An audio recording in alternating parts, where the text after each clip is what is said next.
Demorou, mas finalmente chegou. Neste vídeo vou divulgar o nome dos ganhadores do concurso Kimi Quiz.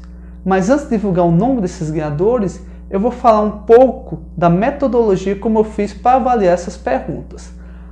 O primeiro critério foi a questão da criatividade. Se realmente as perguntas foram bem elaboradas, se elas relacionaram com alguma coisa, foram contextualizadas, eu senti dificuldade na criação, sabe? Então, esses são os critérios que eu avaliei no quesito criatividade. E o outro é na questão da construção. Se a pergunta ela foi muito bem escrita, se é uma pergunta que você responde rápido, se você sabe, ou se é uma pergunta que você precisa pensar um pouquinho mais para poder responder. Então, tudo isso eu coloquei como critério para avaliar as perguntas enviadas por vocês, ok?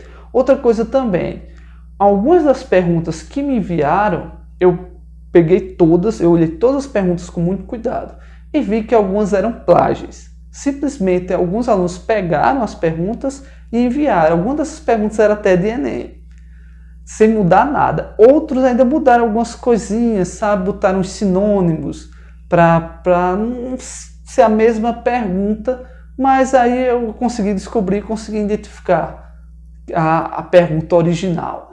Então, assim, as 3 perguntas que ganharam o prêmio são perguntas 100% originais, ok? Então, pessoal, vamos lá. O terceiro colocado ficou com Everton Marques Silva, do terceiro B. A pergunta dele é o seguinte: Fábio contratou uma empresa para fazer uma escavação de um poço artesiano em sua propriedade. Após a escavação, os donos da empresa constataram que a água era imprópria para o consumo, pois a água era salgada. Entretanto, Fábio precisava daquela água exatamente para consumir, e ele foi em busca de um processo para retirar o sal da água. Qual o nome desse processo? Alternativa A, fusão. Alternativa B, ionização. Alternativa C, dissociação. Alternativa D, dessalinização. Alternativa E, hibridização. Essa pergunta ela tirou nota 7,8. Ela é uma pergunta criativa, contextualizada, só que ela não tirou uma nota maior porque ela é daquelas perguntas que você sabe ou não sabe. Se você souber a resposta, você marca, pronto, e você segue adiante. Então é uma pergunta que você precisa pensar um pouco para poder respondê-la, certo? No caso, o segundo lugar, com a nota 8,7, vai para Alana Júlia Rodrigues de Souza, do terceiro A. A pergunta é descrita da seguinte maneira: no anime Boruto, no episódio 30, Sarada luta contra uma das 9 espadachins da névoa, qual tem um raio como elemento de chakra.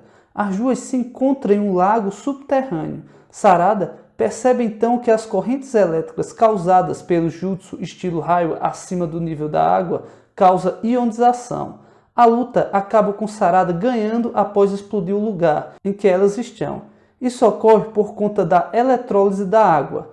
A eletrólise da água é um processo que utiliza uma corrente elétrica para dividir as moléculas de água em 2 elementos distintos da tabela periódica.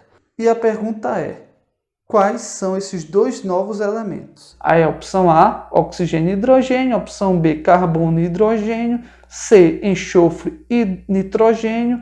D, enxofre e carbono. E, carbono e oxigênio. Eu achei essa pergunta a mais criativa de todas. Para mim, disparada, mais criativa. É uma pergunta bem contextualizada, tudo. Ela só não tirou uma nota maior porque tem o mesmo problema do que tem o de Everton. A questão de é uma pergunta que ou você sabe ou você não sabe, certo? Então, e outra questão é porque Boruto, apesar de ser um anime muito conhecido, nem todo mundo assiste. Mas a descrição dela tá ótima. Mesmo você não assistindo o anime Boruto, você sabe e você consegue imaginar a cena e você consegue entender esse processo. Então, assim, achei muito boa, muito criativa e por muito pouco, para mim, não ganhou esse concurso. Então, o primeiro colocado no concurso vai para João Antônio de Sales Souza, com a seguinte pergunta.